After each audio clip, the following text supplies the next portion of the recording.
Hello, everybody, and welcome back to That Milan podcast. Martino Puccio, Matt Santangelo alongside you guys. Don't forget to subscribe, like, comment on the video on how you think Milan will be doing in this upcoming 2024-2025 season. Obviously, we are very excited for that. This episode is going to be previewing the season, the match against Torino this weekend, and a couple of the transfer market topics that have finally started to heat up right here, right before the season kicks off. But again, the support you guys have given us has been immense. We had over 3,000 views for our last podcast. So kudos to all of you. Thanks to all the newcomers that have stopped on by. Hopefully you stay here throughout the entirety of the season and even longer than that. But yes, Martino, Matt. So Matt, how are you? Milan finally making some more advancements. I think in the past 48 hours or so, there's been some more positivity regarding, the conversation of the club and where they've been at preseason signings and all that kind of stuff. So how are you feeling? What's your temperature like heading into the first match? I feel pretty positive. I think we'll get into our outlook on the entire season, the preview for the match this weekend against Torino. But I feel good. I mean, I think obviously the frustrations of the market are still there. I'm kind of used to it by now. I think in the end we'll wind up getting the profiles we need.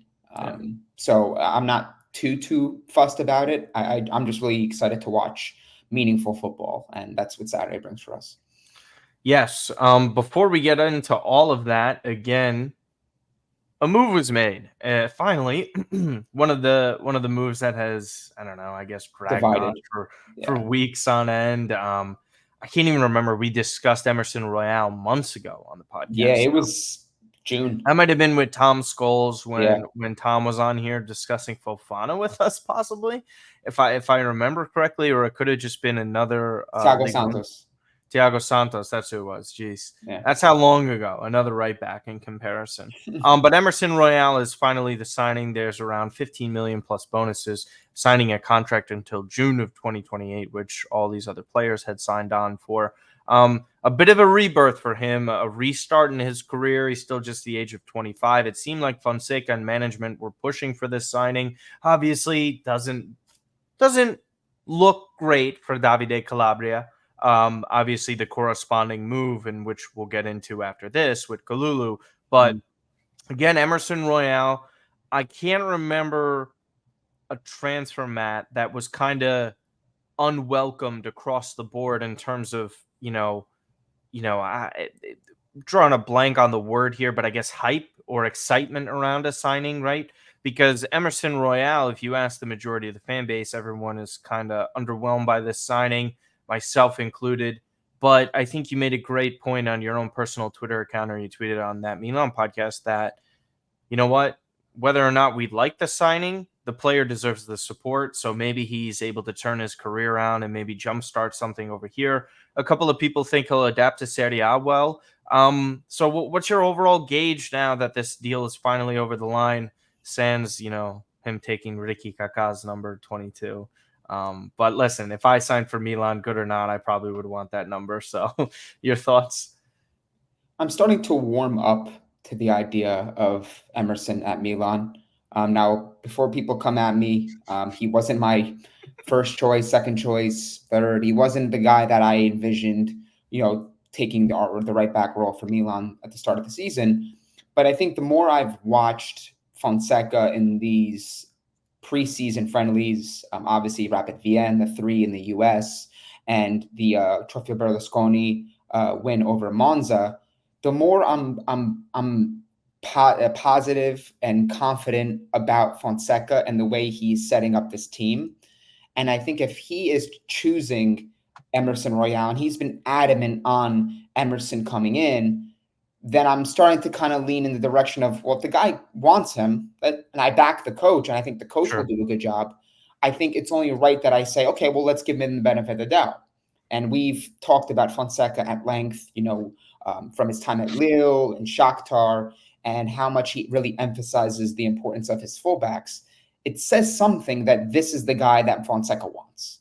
Yeah. This is the guy that he's earmarked, he's handpicked, and he's saying, amidst all the conversation about Calabria, Kalulu, other options in the market, they still went in for Emerson. They were still pushing to get that deal done, and they did. So, as you just mentioned and alluded to my tweet, he's on Milan. He's one of us.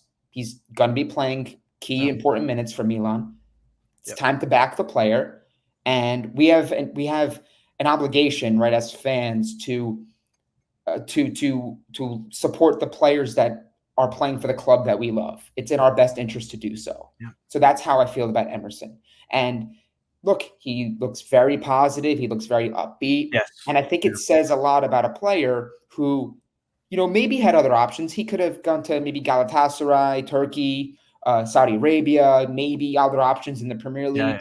And he held out for Milan. Same thing what we're hearing about Fofana. So that says a lot to me that we've turned such a tide with this project that we have players that have offers that will probably pay them more elsewhere, but they're holding out for Milan and they want to come here and they believe in the project. So I think that has some weight here, and I'm excited to see what's with what he's able to do this upcoming season. Yeah. Again, this isn't the most expensive of transfers. We're really talking about what the upside would be here. The upside, hopefully, is an upgrade on the current position and captain in Calabria. And it's not even a slight at him. We'll see what his future holds, because now this is a relatively significant investment when your supposed captain is playing in that position. You don't just sign somebody for that amount in Milan's situation and say, yeah, well, he's going to be a backup. Well, there's a couple of things with this, right? I mean, Calabria has had a really rough injury history. We saw even during the Scudetto winning season, he didn't even play all that much relative to the majority of the starters. I think it buys some sort of insurance there. It buys, Florenzi on the way out because of not only his injury issues, but his contract as well. It seems that Kalulu is off on his way. We'll get into that in a moment. But for me, I think you're right. You're backing the manager here. He hasn't really requested too much. He's literally stated Fofana yesterday in the post-match interview. He's been very blunt about a lot of things that he's been said. He's been very straightforward, transparent. When you were there for the Manchester City match, he was talking about how much he likes Alexis Salamakers. Again, he even tripled down on that comment. That's something that you shared as well on your Twitter feed. So for me, I think and I hope that the upside is a success of, a top 5 right back in Serie A. Can this guy with his physical attributes be able to put it all together? We can kind of maybe look at the Spurs situation where there was sort of this revolving door of managers. There wasn't a lot of solidity and continuity within that squad. We know how Spurs are in general. However, that doesn't really excuse some of his performances. He was subpar for most of the time. Obviously, he didn't work out at Barcelona, but Matt, this player back at Betis was one of the hotter prospects in terms of right backs in Europe. He even was playing so well at a point that he was, on the Brazilian national team. Whether or not like you're in love or infatuated with them is one thing, but I think this one has a longer shot of high upside. I think that this deal will ultimately be solid. I don't think he'll be as bad as some people are kind of, pointing towards and leaning towards. I think this is going to be someone who is going to be healthy first and foremost. So his reliability there will be a plus. And I think he's better on the ball than Calabria is. There's going to be a lot of question marks surrounding him. I think that ultimately he might be okay for Milan. I'd be very surprised if he shatters everyone's expectations. And becomes this sort of like, phenomenal player. Like Teo Hernandez, when he joined, I know you remember this, there wasn't as much hype around him. We knew where he was coming from, but there was flaws pointed towards his game. Not as negative and in the limelight like Royale has been, right? Because he was at a huge club in England. And I say huge in terms of just, popularity these days, not really a success. I just had to get that dig in there. But Royale, ultimately, do you see this being a success? I'm kind of inclined to believe yes, but what does success actually mean? Is he a great right back for Milan, or is he just an upgrade on what they had? It depends on how you view success. You just mentioned it, right? And success is very subjective. I mean, some might say, well, if he doesn't win anything or he's not a top 3 right back, well, then it really isn't a success because that's our standard. That's the bar that we're setting for players that are representing this club. But I think if you told me for the money, Emerson is a B to B minus player, that means he's an upgrade over Davide Calabria. He's a solid player for us. Yeah. And it's money that doesn't really break us that much. And he's a player that's 25. Let's face it, he's not over the hill in age. It's not like he's got so many physical ailments and a deep, extensive injury record where there's a lot of pause and concern that, well, we're taking a flyer on a player that might just aggravate something and we might not get anything out of him. Correct. In many ways, people had that sort of opinion and feel towards Ruben Loftus-Cheek. A fine player on his day, but had a lot of injuries coming in. Pulisic had a lot of injuries coming in. And both played a ton of minutes and made a lot of crucial appearances last year for Milan. So if Milan are able to get something similar to Emerson, where, look, he gives them the solidity. He gives them a stronger defensive performance on the right side, allows us to have more balance and takes away some of those overloads and just takes a little bit of some of the pressure off that left flank, then I think that this is a pretty good deal for Milan. Again, I think the ceiling is solid. It's a solid deal. I think the floor, there's risk there because if he has another bad stint, then that's 3 clubs in a row he essentially fell short of expectations. And now it becomes difficult to maybe move on from him, which, you're obviously seeing this summer is not the easiest to rid yourself of when it comes to the wages and when it comes to downsizing on the squad. So I think Emerson can be a good player for us. The only way that he can really show it, guys, is getting those opportunities to play. If he plays and he plays well, I think that people, it's only fair that you walk back some of your previous criticisms and concerns about his ability to play for Milan, and you give the player his due. And I think that, as you mentioned in our previous episode, there's a lot of motivation for him to repair and to revitalize his career. So I'm excited, again, like with the other additions, to see what these guys bring to the team because it's a very important year for us. Yeah, very important. Maybe see that debut against Parma, maybe some late minutes against Torino this weekend. We'll get into that. But Emerson Royale to Milan, they have their signing at right back. So moving on to another right back / center back, or we don't even know what technically his position is. And part of the reason as to why he's on his way out is fan favorite and personal favorite of mine, Pierre Kalulu. Strong rumors to Juve. Listen, I'm not shocked that his name is on the transfer sheet. I am not shocked that this move would go through. I'm a little surprised on figures for this, the club that he is going to. From all reports and a lot of people from what they've been understanding is that Kalulu is actually kind of against moving to Juventus. He's kind of been forced to accept this sort of move. It's not been something that he jumped at, which was the initial report from Di Marzio. Heard whispers of Atalanta as well, but it seemed like Milan, under conditions that kind of favor Juventus, are seemingly accepting this move to get Kalulu out the door. And we'll start with this, right? And we'll go into just kind of his legacy with the club, or lack thereof, right? So ultimately, I think it was a success move, right? You get this player for around 400,000 euro. He comes in relatively as an unknown. You and I, when we were doing podcasts even years ago, when he initially signed, you were talking about how you heard and knew that he had the capability and versatility on a back line. He could play center back. He could play right back. We kind of got a dose of that over his first couple of years with the club. We see him play in that right back position and even left back during that Scudetto winning season. He played left back against Porto, I believe, in the Champions League.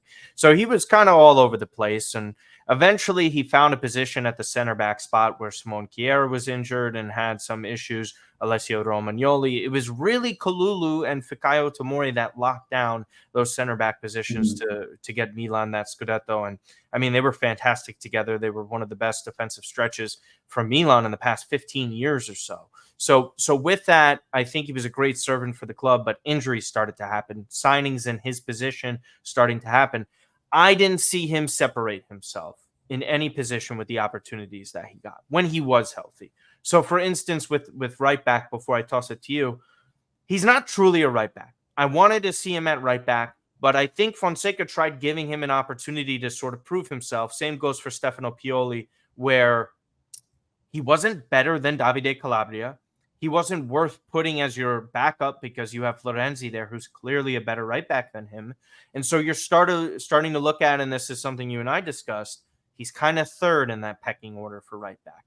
And then you go over to center back. Gabi has outplayed him in the past year and a half or so, especially since he returned from loan. There's no denying that. Tomori's obviously better. They view Chaw long term as a better center back. The signing of Pavlovic coming in, especially on a left-footed player, you start to look at Pierre Kalulu. He's dropping to 4th and 5th in the depth chart in almost 2 positions. So that kind of sends the signal of you don't really have a role here. There's a new manager, and you have an injury history. So that all combined says he's on his way out.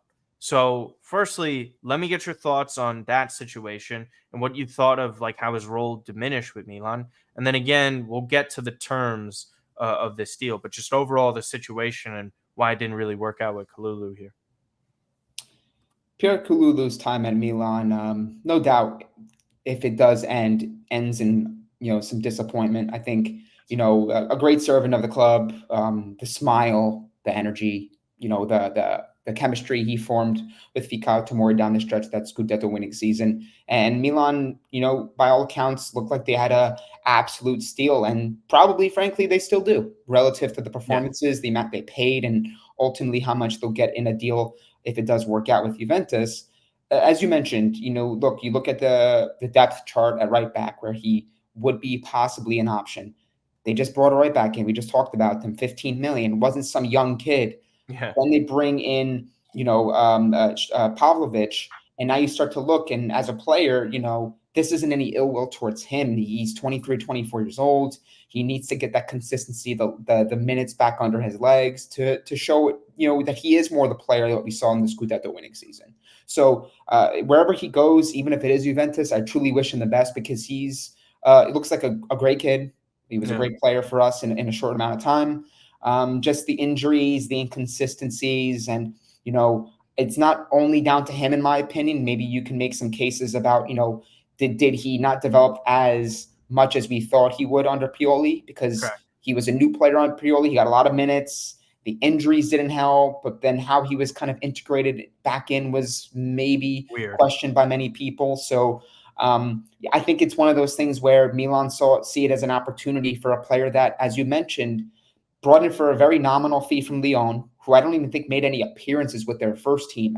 No, they did bring him in, and they get a potential 18 to 20 million with bonuses and the loan and the potential resale option and a 10% sell-on clause. And you kind of say, this is more or less in line with the thought process of how Milan views some signings and sales of players. And look, we could have been singing a different tune a couple weeks ago when the rumors were Malik Chow. I think that also said a lot, that they were willing to deny 40 plus million for a guy that has maybe played 6 to 8 months of good football underneath his belt. He didn't have a great last year. The year before he was pretty solid, but that was only a half season. So it says a lot that they backed Malik Chow. They brought in Pavlovic. Gabi came back, I believe they gave him a new deal, or were working on a new deal for him to reward him for his performances in the second half of last year. And, you start to kind of see how this team shakes up, and you look at Kalulu and you go, where does he fit in? So my thing looking at this is, now if you sell Kalulu, you're looking at 4 center backs on the roster. My question is, I believe we need 5. So wouldn't that have made sense for us to keep Simic on the team as our 5th option? He would have played minutes. I know the conversation's different about whether we wanted to keep him or he wanted to leave. Sure. But I think thinking more along the lines of that, I think it would have been something where, you bought a player for 400,000, 500,000, you flip him, and now you have Simic move right in, who's making much less money per year. He's younger, and you have upside to maybe sell him for much more in the future. What do you think about that? So I think my theory is this: there is a left-footed player that debuted last season, and his name is Bartezaghi. I think that he profiles more as a left center back. I don't think he's quick enough or pacey enough on the outside to provide what a modern fullback is supposed to be. Mm. He'll check off a couple of boxes, right? Homegrown player, Italian player, young, not going to be overly relied upon in terms of minutes. So he's going to get his steady dose over the course of a season, right? 10 minutes here, 5 minutes there, ease him on in, kind of where he was at last year. Yeah. And mind you, Samardzic's deal still hasn't gone through, but we've read constantly they were interested in Bartezaghi. They were interested in Zeroli. They were interested in these youth players, but Milan were reluctant to do so for multiple reasons, to keep that flexibility with the Futuro team and have that option there. Now, maybe they do sign another center back. Maybe they do something that's opportunistic for them towards the end of the window. However, I was thinking about that Simic situation because it's like, okay, if you're selling a center back, then there was minutes for Simic. It was right there for him. And I think that's where everyone's mind went to. It was Badir's opinion as well when he was talking about, okay, if you're shipping out Shaw, for example, then that's where the minutes open up again as well. It's if one center back left currently that wasn't Simic, that's where the minutes are provided. But maybe, and again, we say this, we assumed Alexis Salamakers was on his way out. Looks like the manager wants to keep him. We don't truly know what Fonseca thinks of Bartezaghi. He hasn't fully commented on him. They could view him differently. They could view Camarda. Liberali. Did anyone going into this summer think Liberali would be something? Torriani, for God's sakes. I mean, again, you tweeted it last night. This kid and these kids are really surprising a lot of people. They're showing that they're probably more ready than any of us anticipated. And it's not to say, oh, yeah, they're going to be stars. This is like this new age and generation. But they're simply good enough to get first team minutes. And my sense is that Milan feel like that they can use these players. And one of them might be Bartezaghi. I wouldn't fully rule that out. I don't think it's the wisest of decisions, right? Because you're kind of a little bit more thin there. But Bartezaghi as your fifth center back, that wouldn't stun me. It really wouldn't. Because wouldn't you give those minutes to him instead? You could still play with the Futuro team. You get called up to the first team. If they need you, they need you. You play first team minutes. That's great for development, sort of easing this player in over the course of time. I think that's where they're looking at it like this. So is this a good deal for Milan with the Kalulu sale? Because now you're kind of looking at it in totality of close to 20 million euro. So it's basically a pure profit at this point, right? Matteo Bonetti made this point that Dean Husin gets sold for like 20 million euro, far less experience and proved a lot less than what Kalulu has on the professional top flight level. Is this too cheap of a deal? I think the formula personally is not great for Kalulu here in Milan because there's that option on the table. It's not a guaranteed obligation. And with his recent injury history, that could spell, return for Kalulu in the summer. What did you think of it? Yeah, the formula is, the first thing that disappointed me upon seeing the news a couple days ago, because it doesn't give Milan any insurances. It doesn't give us any guarantees. And, we start to look at, the outgoing players this year or this summer, and we're saying, well, we should be recouping a lot more in fees. Simic, we got 3 million. Maldini, we got nothing. We got a future resale percentage on him. Colombo, loan with option. Brescianini, we're getting like 6.5 million if that deal gets over the line with Atalanta. Although I've been seeing a lot of deals hijacked, collapsing left, right, front, and center. So who knows? But yeah, I think it's more the sort of frustration on the formula side of it because there's a lot of ifs and caveats and stipulations with this deal ultimately being a good one for Milan as far as the sum getting back. I mean, in an ideal world, he plays great for Juventus. They pick up the option. They sell him in 4 or 5 years, and we get a percentage, and it's gravy, right? It's icing on the cake. Yeah. But there's risk there, and thankfully, we saw this last year with Charles Kittelare, where there was a lot of loan with option and these sorts of things. And we were like, well, we have to beg for him to play well so they could pick up the option. So Correct. Milan gets that money back. He played really well. They picked it up. We're going to get that money next summer. So now it's almost as if we have to kind of support Kalulu at Juventus and hope that, okay, he plays well enough, they pick up that option, and now we get the sum of money that, in my view, he's probably worth And the right rumor now is based on appearance percentages, based not on quality. appearance percentages. So, like, there's a lot of things hanging in the balance there. And look, who's to say he goes to Juventus? He plays pretty well, but maybe at some point in the year, they're like, we have other ideas. Yeah. We're not going to play him. Yeah. Sends him back to Milan. So Ask the now it's Browns. like, I just want to see Milan win one on the market. The Tonali deal was the outlier because it was unique. It was, well, Milan win by default. They're getting 70, 80 million for a player that's probably worth 40 to 50 in the market, right? So it's more so something you want to see where Milan has a player they develop, and they sell for 20, 30 million more than what he is. And that's kind of what people viewed with Malik Chow. And that's why some people were very, tempted to say, well, we're getting a profit on him. Isn't this our model? We can get somebody else in there. I do think that Milan with Malik Chow was an interesting one because I think that they maybe viewed his upside as, well, last year I think was an anomaly. Under a different coach, he's healthy. I think this year he can come back, and if we do get an offer for 50, 60 million, after a really good year as him maybe starting many games, and then you have a little bit more motivation or drive to say, okay, 60 million. We rejected 40, we want 50 to 60 for him. But Kalulu, there was a little bit of risk there because if he comes off an injury and he looks bad at center back, you're stuck with him at that point. And it's another year ran down on his contract. I don't have the length of his contract in front of me, but at 2027, 2026 or something. 2027. So, like, that's where I think Milan were being a little bit proactive in that they wanted to start to move on from players that realistically that were maybe a little bit of a risk going into the season carrying, because they know that 2027 they maybe can't afford them the minutes or the opportunity they need to ultimately get them back to where they need to be. So the formula is the turnoff here for sure. Yeah, it's still 2027 in totality. 20 million is not that bad. I don't think this is some superior center back. I think this would be a very useful player for Juventus. I don't think his ceiling is super sky high. Maybe Malta finds a place for him within the squad to get Martino. Well, the one thing just to kind of like add on to it, the thing that kind of bothers me with this amongst the whole formula is the fact that we have known Juventus have struck out multiple center back options.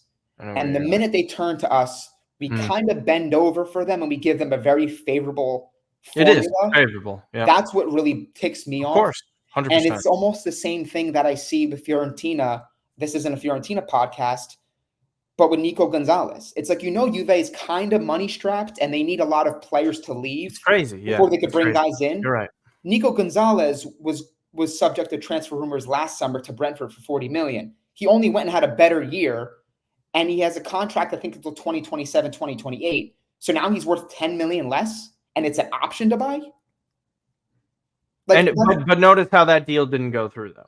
And it's we have to see what happens. We have to see what happens. I don't want to harp too much longer on this because we have a season preview to get into this episode. So yeah, overall, Kalulu likely on his way out. Let us know in the comments below on what you think of that. But now, what everyone has been waiting for, what we have been longing to discuss, is the season preview for 2024-2025. As you could see by the graphic here, can Milan win a trophy? That's the ultimate goal of this team. Is it Coppa Italia? Is it a miraculous 8th Champions League? If it's a surprising 20th Scudetto, we'll see. Or maybe even the Super Cup, because they're involved in that one. So, listen, we'll get into the expectations of the club, what we thought of the summer, and then preview the match against Torino this weekend and where ultimately we think Milan end up. We don't know anything regarding the Champions League yet because that draw has not happened. So we're going to mostly be focusing on the cups in Italy and just the competitions in Italy, primarily the Serie A. So Milan come in second place from last season. We talked about it at length, week after week, match after match. Ultimately, a disappointment across the board. Unfortunately, it was a sour taste with Stefano Pioli leaving the way that he did. But Milan ultimately moving on, bringing in Paulo Fonseca, already discussed some of the sales incomings of Pavlovic, probably Fofana at this rate. Emerson Royale and Alvaro Morata. We'll see what they do in terms of another striker potentially, unless, with Jovic getting the number 9, it does look like it's going to be Jovic, Okafor, Morata, and then sprinkle in some Camarda over the course of time. I think that's ultimately how that goes. I know that's how you kind of view it as the same, especially after that jersey change. You don't go to a number 9 without, they're not going to sell you immediately. That would be the ultimate troll. But ultimately, for Milan, I don't think this transfer market has presented anything that would say to you that they've closed the gap on Inter. We have yet to see them play against Inter or even get a result against Inter in 6 matches. It's one of the most disgraceful streaks in the club's history. It has been a really difficult stretch for them. We understand that finishing second on a level might not be too bad, but yet again, they finished double-digit points off of the league leaders for the second consecutive year after winning the Scudetto. Again, for Milan, they have a lot to prove here. A really talented team in terms of attack, but one of the worst defenses that we have ever seen in the 21st century for Milan. As you can see in the bottom here, Milan conceded 49 goals last season. That was their worst mark since 2014-15. They finished 10th.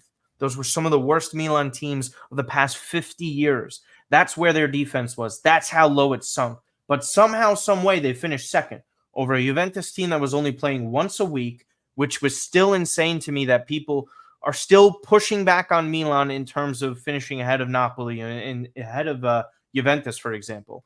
Multiple seasons from Inter's 19th Scudetto up until now, Milan finished ahead of both of those sides. They only would have finished behind Juventus 1 point in the year that they got the points deduction, and obviously Napoli were far ahead of them. But every other year, Milan finished ahead of these teams. I firmly believe that they're the second best team in Italy when it comes to Serie A, but the ultimate goal is not second place for Milan. It's about winning the 20th Scudetto. Matt, do Milan have a chance of doing that this season? Never say never, but I agree with you. A lot is hinged on this market, and for the truth of the matter is that on August 14th, the market's incomplete. In my view, they didn't do enough, to your point, to close the gap with Inter. And it's a sizable gap. We're not talking about a 2-3 point Scudetto win, Milan, We only got barely 1 beat. point over them. Right. We beat them in the Scudetto year by a point, right? And I'm not diminishing what we did, but it says a lot. Like, a trophy is a trophy. Like, there's a Scudetto, there's a Scudetto. There's a difference in the way that Inter were dominant in their Scudetto run. And Milan haven't done so far enough, in my view, to close that gap with Inter. Right now, you're looking at Pavlovic. Yes, he's in a good addition for us. Morata, I think the way he plays, his age, the money, the whole formula, the package to bring him in, I think will allow us to play the type of football that we've been craving, that we really couldn't play under Giroud for all the good he did. More of a static player. The legs aren't there. So I'm excited there that we'll have a little bit more of a different look up front and we'll be able to play quicker. And Emerson Royale, we just talked about it. Some people are not even viewing him as a significant enough upgrade over Davide Calabria. Sure. And it's August 14th, and we're days away from our season opener. So I'm confident about the season. I think we'll play good this year. I think with Fonseca, the defense, I think will be a little bit better. I think we'll be more improved in that respect. But I think that coming into this summer, next to striker, which many still believe we didn't fully address, the central defensive midfield role was the key addition we needed to make, and we have not done that yet. And I can't assume any deal is official with this club, no matter how many times we get news from the top sources saying. But you have said that you think Fofana gets done. I do think Fofana gets done. You did, but I think Milan fans have gotten such a black eye with this one because it's taken such a long time to get done. I'm right it's there realistically. It's almost as if it's like, all right, we got him in, but at the cost of him having to wait maybe a couple weeks for him to be integrated. So it's like, I know it's a long season, but it's one of those feelings coming into the season that this team doesn't feel complete. It doesn't feel like we've done enough within our power to close that gap with Inter. And with all that being said, I think the Scudetto is going to be very difficult. Yeah. But the question at the bottom is, can Milan win a trophy? And this is something I harped on quite a bit last year, when we were clinging to Europa League hopes and Sure, fizzled sure. out to Roma. I want to see this team win trophies. I Yeah. have interest in the Super Cup. I have interest in the Yep. Coppa Italia. I I agree. want to see Milan win trophies. And if Milan can win a trophy of that variety this year, then I'll gladly take it, even if it's not the most coveted in the Scudetto. I agree with you. I'm always someone who wants to see this trophy count actually increase because Yeah. we're talking about, I think, three Supercoppa wins within the 21st century. They Yeah. won it under Ancelotti. They won it with Max Allegri in China. They won it against Juventus, which is still the most miraculous trophy of the 21st century, I'd say, for Milan. But yeah, well, I mean, we sit here looking at Juventus last season. We see Atalanta as well. Milan firmly better than both sides. What did both of them do? Juve go out and they go win Coppa Italia. Atalanta, against most odds, knock out Liverpool. They dominate against Leverkusen, who didn't even lose a singular match prior to that one. And you're telling me Milan couldn't do that? Milan crashed out of multiple competitions prematurely last season, and they have all the ability in the world to improve upon that. Fonseca has a pretty decent record in cups. He's won a cup with Braga. He got Roma to a Europa League semifinal. I think this is a good manager. I like this manager. I think many people are slowly starting to turn and look at him in a more positive light than initially thought, because he wasn't the biggest and sexiest name possible in terms of managerial hires. I think on paper, in totality, Milan have solid depth in the midfield. I think a lot of the fits in general don't necessarily work with the double pivot. You and I have stressed this many a times. But the attack, man, I'm sorry, this is an awesome attack. I think only Inter's attack is better in Serie A. You cannot convince me otherwise, okay? Jovic is a very solid backup. That's one of the better ones that you will get in Serie A. Same goes for Noah Okafor and his versatility and his offensive prowess. We already saw it, his ball carrying ability. I thought he played well yesterday against Monza. I'm not sure how much you got to watch and tune into that match. Watch a little bit of it, yeah. Okay, yeah. So either way, personally, I think Okafor, and you'll understand where I'm coming from with this. And I think it's important because you don't see it happen too often in football. But if you're a baseball fan, throughout the season, top young prospects get called up. And a good amount of the time, they invigorate the team. They give a jolt of energy within the squad, and they kind of, they give a pulse to a rather, I don't know, lowly locker room or dressing room, however you refer to it, right? We've seen it happen mid-season that a kid just comes in, has relatively low expectations, has some talent, and then blows it out of the water. Really carries a squad when they need it most. And Milan, obviously, they're prone to having these sort of lulls, and they did under Pioli, that they would be poor for a stretch of time. Mhm. Rafael Leao, with those absences of scoring, cannot happen. I did notice something yesterday in the match against Monza in the way Leao approached shooting. It was a more aggressive take. The shot didn't go in, but there's less indecisiveness coming from him, because when he's direct and he's attacking, he has to go and score.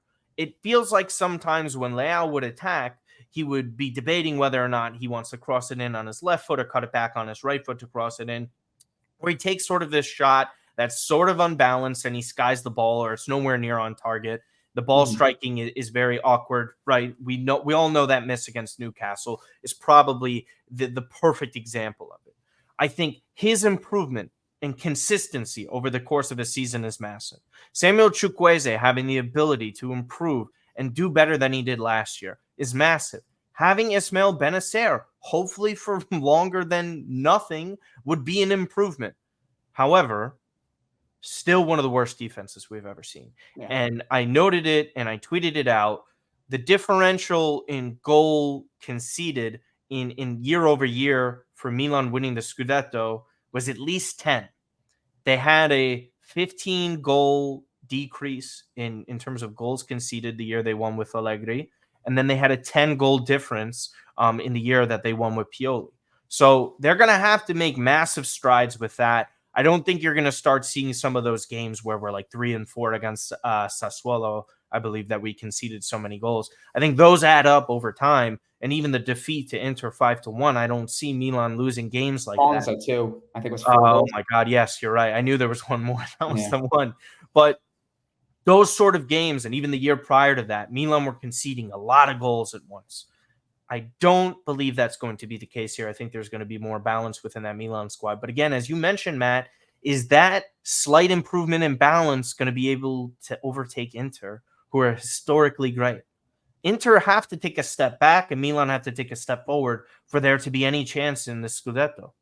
I think the two players that, to use a Galliani, phrase here, I know where you're they going with feel this. like new signings, and Chukwueze feels like one of those new signings that was I'm gonna say Mañana. underwhelming last year. He was in and out of the starting lineup. He got like minutes here, minutes there.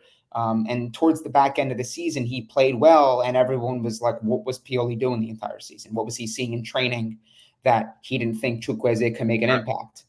I think between him, and I also think between Yunus Musa in the midfield, we're talking about balance. Yeah. I think that you bring in Fofana, again, and Musa, who we invested upwards 20 million. These are two players invested 20 plus million that you didn't get much of last year as far as production. If you get the type of production that we expect to get from 20 million plus acquisitions, then I think that it's only fair for us to be like, okay, we're naturally going to be improved in those departments. We're going to be just maybe a little bit more better in the attack, which was a strength of us last year, for us last year. Fantastic. I don't know what our goals were in relation to the other teams in Serie A. We were second most goals scored behind Inter. Second, but they were a juggernaut. Yeah. Says a lot, right? We were second in goals. We probably had 60 something, and Inter smoked us by 19 points. I think we had 76 goals scored. The third highest team was 72 with Atalanta, but Inter scored 89 goals. That's what I'm saying. Like we scored 70 something goals, and they smoked us by 19 points. Like that's where the margins were. Correct. Right? Yeah, so crazy. I think that ultimately, and I mentioned this on the podcast with Nick Diani and his crew. Go check that episode out. Shout out Steven Scott. This is where I think that the coaching acumen of Paulo Fonseca is really going to come into play. And I think we can talk about transfers and a lack thereof, and we didn't do enough in this area to elevate the attack, or defense is still a question mark.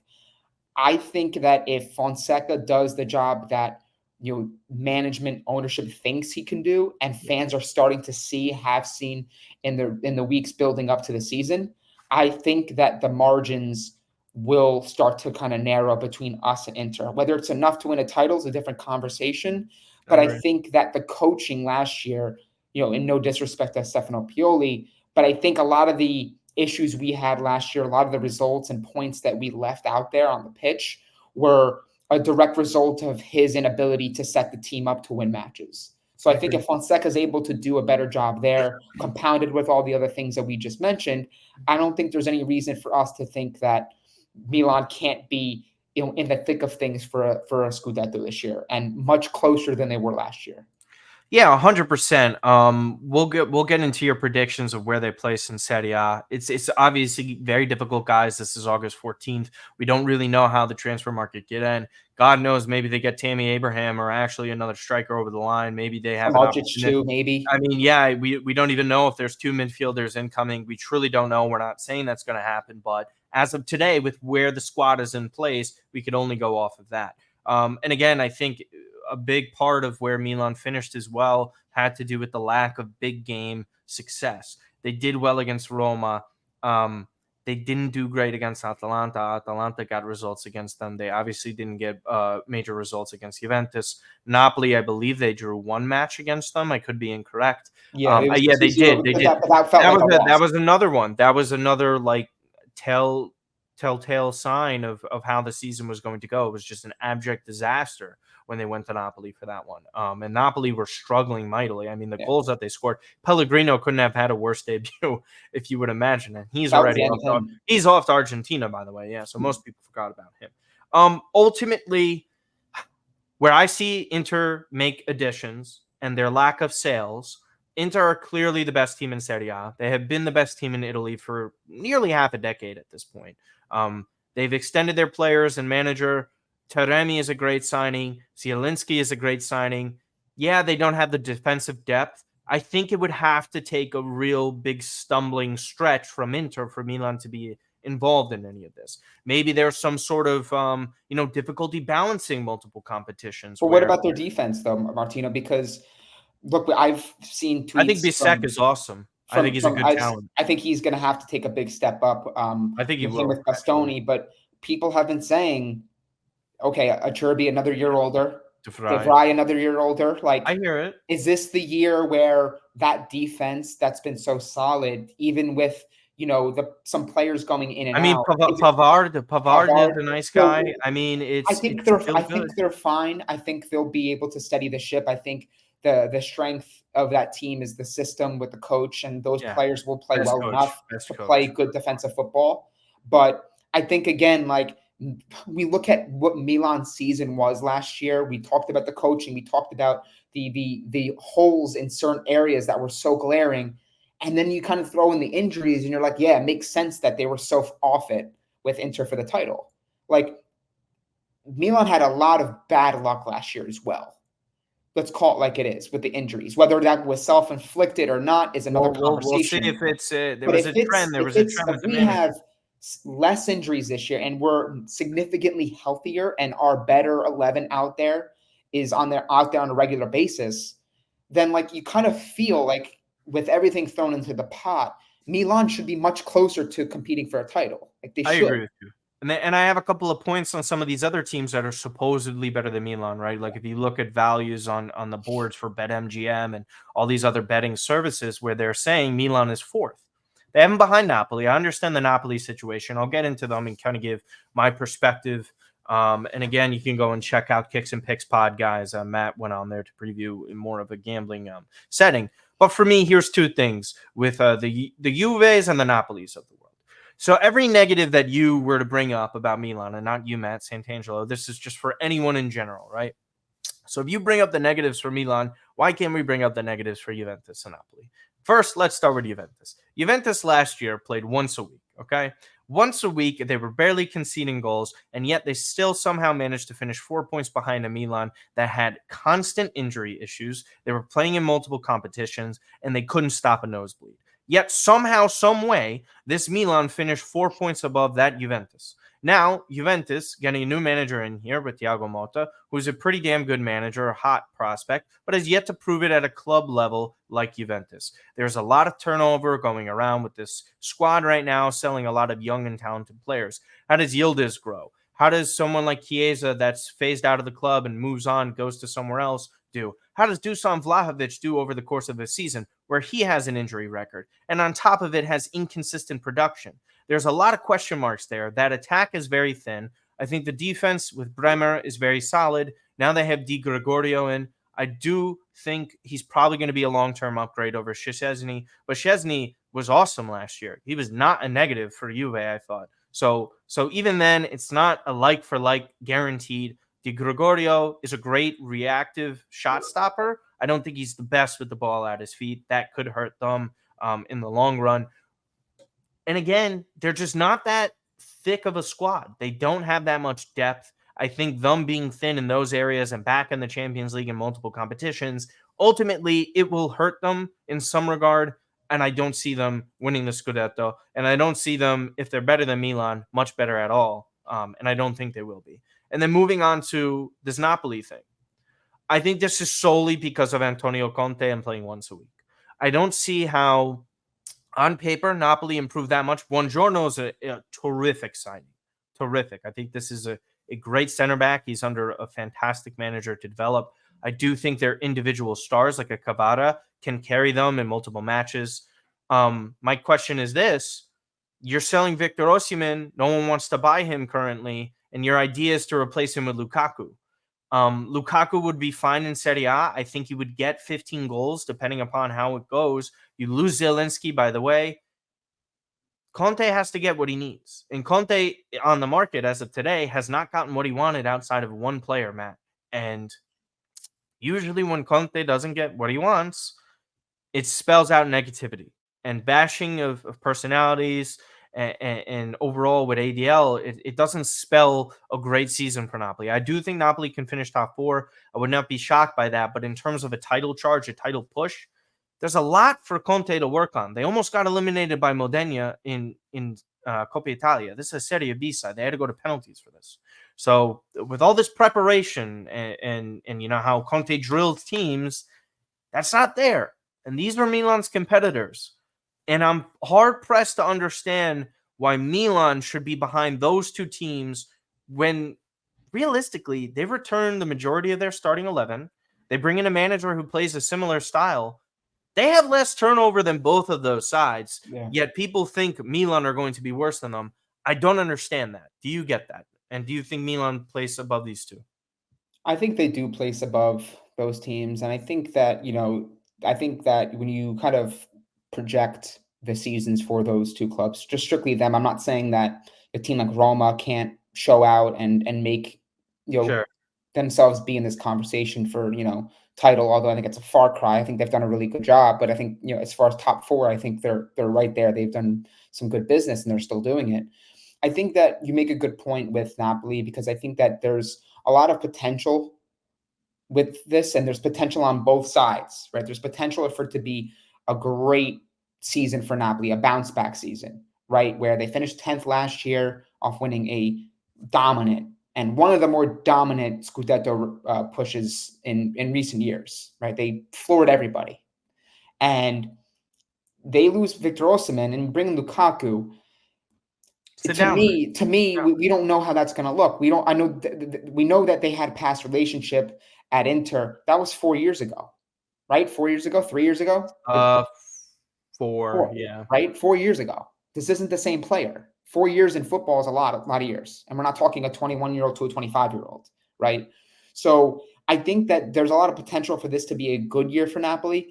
I agree with you. I don't think they've done enough in overhauling that team and giving it a facelift and a freshen up that you'd expect from an Antonio Conte led team and I think they're based on just his gonna stumble demands. out the gate, right? Don't you think? Like it It's I it's don't it's think they're gonna definitely be off the possible. ground I running. think I think we're in for a very potentially turbulent season because I think that Conte is not afraid to, let's say the first 5 match days are mixed. They win 1, 2, they draw 2, and they lose 1, or they lose 2 and they draw 1 and they whatever. Conte won't pull punches. He'll come out and say, well, we needed to get this. We didn't do it. So now I'm working with what I got. Like he'll come out and straight up tell you how he's feeling. So this can either go pretty well for Napoli or it can go sour very quickly. And I think in viewing it in a pretty well manner, I think at best it's a top 4 finish, which would be fine for Napoli. I I think think that would getting be back great for them. I the think it would Champions be League would great. be very good for them. But on the subject of Juventus, I think that you bring new manager in, you bring a bevy of new players. This is shift I mean, the as a midfield overhaul is team. crazy. As a It's a team, great they're going midfield with an upgrade. entirely new midfield. Douglas Luiz, Coop Miners, if they get him, which looks Yeah. like they will, and Kefram Taram. Their It's great. defense has a lot of issues, right? It says a lot that they struck out on several center back targets, and they're viewing potentially that Peter Kalulu could be starting for them off a year where he was mostly injured. He He has hasn't to really adapt, shown that yeah. he's close to the player he was in a Scudetto year. And the fullbacks, right? So like you look at this team and you look at where Juve is kind of involved in transfers, and you're like, oh, like on paper, they have a pretty good team. But they're overhauling a large amount of their team. And I think there's a lot of ifs with that Juventus side as well. If Malta does the job that he did at Bologna, then there's no doubt in my mind. I think the Juventus team could be very strong. They're going to get Fagioli back after suspension. So Sure. I think they got players in house that we haven't mentioned, like Yildiz as well, that could take a big step up. I think, But yeah, I mentioned I think Yildiz, there's a but lot to be said about the project at Juventus, and I think that if year one they finish third or fourth, I don't think anybody would be surprised, and I think it would honestly be it'd be kind okay. of somewhat expected by Juventus fans. You guys can ask them in the comments. You guys can chime in if you're a Juventus when watching this. But I think if you give them a top 3, top 4 finish, and they see a real change and change of direction in the way they Philosophy. play, and players are growing under Malta, they'll buy into that. Of course, yeah. So I agree with you. yeah, I agree with you. I think it's more of, a positive upswing kind of season from Juve. I Yeah. think they're fortunate enough to be in that position of playing in the Champions League. I don't think it's that strong of a squad. There's a lot of people who are upset because Giuntoli keeps striking out. They're selling a lot of this youth talent to fund these moves and some of these players on their way out. I think there's just a cultural shift over there. Yeah. There is a fiscal shift. There's a squad shift. There's a lot of moving parts. And for them to be far and away the second favorite in the league is silly to me. I think they're assuming too much out of Juve when there's more movement there than any of the other If you're top playing the game on 4 to 5 paper, teams. I can see where people might, or you're playing the game in I think FIFA. they're still talented. They're Right, they're absolutely very talented. talented team on an individual level, but when you make this many wholesale changes, and we have to keep that same energy, right? Because everyone said this last year with Milan. They sold Tonali and they got 8, 9 new players. Everyone was like, how are they all going to fit in? What if 3 or 4 of them don't work out? And Tijani looked very good. Pulisic looked very good. Ruben Loftus-Cheek gave us quite a bit.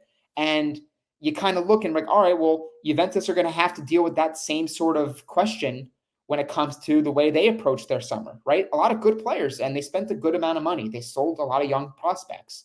But when you're changing at a wholesale level like they did, it's only fair that we ask the question, well, are all these Yeah, players going to mesh, jive, and gel to the point immediately. where Yeah. Juve are going to take a gradual leap up upon what they did last year and be better than Milan? That's Different where, again, I different think the argument I used against Fonseca as being the common the common denominator. theme here, denominator here, yes, thank you, is that the coaching for Yeah. Napoli, the coaching for Juventus will ultimately be telling us quite a bit as to how good these teams can be Yeah, because there's a lot of changes at the bench. there's a lot of question marks. This is why Inter, and I was trying to tweet this, and so many people were misconstruing what I was saying. Inter, just because they didn't have this crazy market of investments, they still kept everybody. They Yeah, still have the best manager in the league. They have yep. the best striker in the league. They have the best midfield in the league. They have the best defense in the league. Like, what else is really changing here? You have question marks with Milan, Juve, Atalanta, who lost 2 massive stars, by the way, even if you're talking about teams on the outside in. I think ultimately Milan finished second. It would be a big surprise, similar to that of this last Scudetto win, that they were to do that. I think if they win a trophy, it would be a big plus. Where do you think they finish? And quickly, so we can move on to the preview versus Torino. I think they finished second.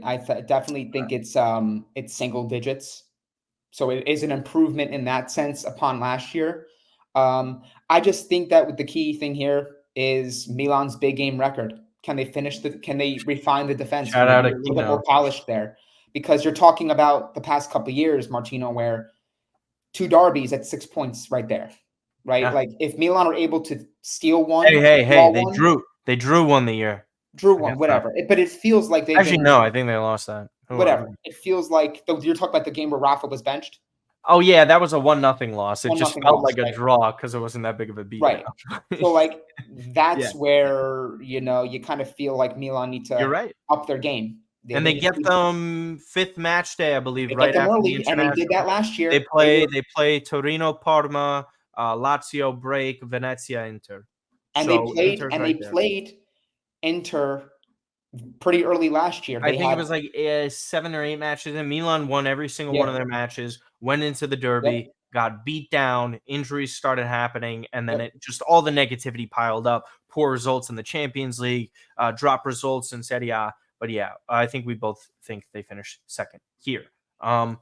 This weekend, Milan have a match, and they play against Torino. Last time they faced off, it really didn't matter whatsoever. Torino won 3-1. I think Duvan Zapata scored Ricardo in that Rodriguez one. also scored his only He goal did. for Torino Ricardo against us, and it Rodriguez, was a world-class goal. Benacer scored a penalty. Listen, that meant nothing. Milan had second place wrapped up. It really didn't matter at that point. You can only take it away with a grain of salt. But almost every single time that Milan have faced off against Torino, it kind of has gone well for them in Serie A. Their past few victories, when there was stuff on the line, 4-1 Milan, 1-0 Milan, got eliminated in Coppa Italia in 2023 to Torino, as we all know that. They did lose in the Scudetto, not the Scudetto year. They lost 2-1 against them prior to that. Milan has played well against Torino as of late. I think more so will happen at the start of this season. Torino do not have Juric anymore, who I think was a really solid manager for them. I think this turnover and change is going to be difficult for them. They don't have Buongiorno anymore, who was one of the better center backs, if not the best in Serie A last season. So for me, I think Milan, with the way they're playing so well in preseason, I think it's going to carry over. They have a lot of firepower. I expect Milan to win this one, at least 2-0. I wouldn't be shocked if they concede, because that is kind of the way this team goes. But I do think Milan come out looking for 3 points in the first match of the season to sort of set this tone in this new Paulo Fonseca era. I think that we see Rafael Leao get on the score sheet. So yeah, I think Milan beat Torino this weekend. Matt Santangelo, what do you think? And we'll kind of get into that lineup that we thought was rumored. So go ahead. I'm going to start with my prediction and then go into why I think that prediction is going to hold true. I'm going to go 3-1 Milan. I think Milan, still are going to concede a goal. I think they're going to do enough in the attacking sense to handle Torino, as you mentioned, new coach. They're one of their key pillars in their squad. Buongiorno was sold. So this is going to be a little bit of a new look type of Torino. Now we have to see how they're going to get set up. We kind of had an understanding of how Torino likes to play under Juric, and with changes there, match day one, Milan have done a pretty good job of getting results on match day one. I think they're going to follow up what they did last year. They're going to get a victory on match day one, and I think Milan are going to score multiple goals. So I'm going to go 3-1 to Milan. I think Rafa gets a goal early, which I think is going to be big for him. It's important for him to compile more goals this year. He does a lot to get into the right spaces. He invades the space better than anybody in Serie A, in my opinion. It's only a matter of his finishing, and I think that we're going to see a much improved finisher in Rafa this year, more so than what we saw 2 years ago when I think he had 15 goals. So Rafa gets on the score sheet, Milan win 3-1, and they start their season in winning fashion. So 4 goals in Milan at Torino, predicted by Matt Santangelo. Yeah, man, listen, I'm excited for this. I think Milan had a good preseason. Take away what you want from it. And hey, guess what? Knock on wood there. Entering the season relatively healthy. We'll see what ends up happening with certain moves, sales. Yassine Adli could be on his way out. You could see some more movement there. This Pierre Kalulu signing or sale, could open up some other avenues for the club. Again, Matt, I'm excited for this season. I am excited for all of you guys to follow along with us on a weekly basis. I will be doing a post-match review live of the Torino match. If Santangelo's around, I have no idea where he will be. There's a good chance I'll be there. I'm golfing in the morning, but I think I'm going to go to the city after golf. So you are going to the city, because if you're going to the city, then that was my plan to go to the city. But if you're not, then I was going to stay home. We'll talk off air, but I have, I think, a 7:10 or 7:20 tea time. If I finish at 12:15, 12:30, get back, I can probably make it to the city for 2:00. So I have all intentions to get to the city. Of course, going to a football factory. Shout out to AC Milan. So then stand by for a post-match review. Yeah. But yeah, super excited about this. Super excited for all of you guys here again. Oh, so many plays per episode, audio and video wise. We are on Spotify and Apple Podcasts. We appreciate all the support that we have gotten. And again, the preseason tour is over. I just wanted to throw out this conclusion here. We appreciate all the support, whether you're a U.S. men's national team fan, interested in Pulisic and Yunus Musa. Please let us know who you think the breakout player of the season will be. Could be Yunus Musa. Could be some other players. We do not know. I think it'll be Liberali. I think Liberali again. You were cracking up. You guys should see the Mauro Suma clip if you get the highlights of the Monza and Milan match for Trofeo Berlusconi. Suma's just a character. He's always exciting. So anytime you see Pulisic score a goal, guys, and you hear a guy scream USA, USA in an Italian accent, that is the Milan play-by-play broadcaster in Mauro Suma, who is a fan favorite, cult favorite of the club. But again, again, retweet, like, subscribe, share us on X. We are on TikTok now as well. So all the shortened clips that you see up on there might be some other content that we upload as well. But again, we really appreciate all the support. You guys have been fantastic for us. We only hope to continue to grow. And again, subscribe if you haven't, comment if you haven't.